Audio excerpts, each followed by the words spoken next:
বিতর্কিত ৯টি ধারা বাদ দিয়ে চূড়ান্ত অনুমোদন পেল সাইবার সুরক্ষা আইন, যা কার্যকর হবে আগামী এক সপ্তাহের মধ্যে। উপদেষ্টা পরিষদের বৈঠকে এই অনুমোদন দেওয়া হয়। বৈঠকে সিভিল প্রসিডিওর অ্যাক্ট ও নির্বাচনী সীমানা পুনর্নির্ধারণ চূড়ান্ত সংক্রান্ত আইনের অনুমোদন দেওয়া হয়েছে। মেহেদী হাসানের রিপোর্ট। বাক স্বাধীনতা হরণ ও গণমাধ্যম নিয়ন্ত্রণে শেখ হাসিনার সবচেয়ে বড় অস্ত্র ছিল সাইবার সিকিউরিটি অ্যাক্ট, যাতে মুক্তিযুদ্ধ, জাতীয় পতাকা ও শেখ মুজিবুর রহমানকে নিয়ে বিদ্বেষ বিভ্রান্তিমূলক প্রচারণায় শাস্তির বিধান ছিল।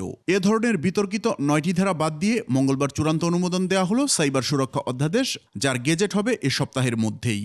সবশেষে আমরা এই আইনের যারা সবচেয়ে বড় সমালোচক ছিল সিভিল সোসাইটি, তাদের সাথে ৩ ঘন্টা একসাথে বসে ফাইনাল করেছি, চূড়ান্ত করেছি ড্রাফটটা।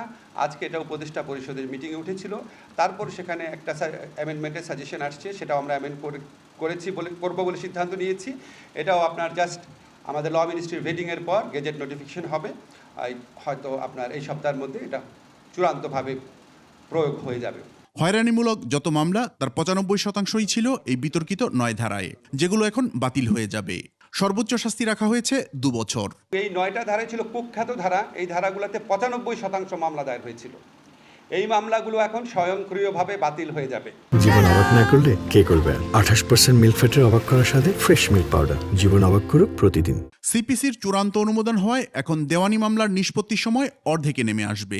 সমন জারি করা নিয়ে প্রচুর সময় লাগতো, এখন আপনার সমন জারি করার পাশাপাশি হোয়াটসঅ্যাপে, ইমেইলে, মেসেঞ্জারেও মেসেজ পাঠানো যাবে। ওই মেসেজ পাঠানোর রেকর্ডগুলো আমরা রাখবো এবং এটা এডিশনাল মেজার্স হিসাবে এরকম কিছু কিছু জিনিস করে আমরা আশা করছি মামলার সময় অন্তত অর্ধেক কমে যাবে। সভায় জাতীয় যুব উন্নয়ন নীতিমালাও অনুমোদন দেওয়া হয়েছে, যাতে নতুন স্টার্টআপ উৎসাহিত হবে বলে জানান আসিফ মাহমুদ সজীব ভুইয়া।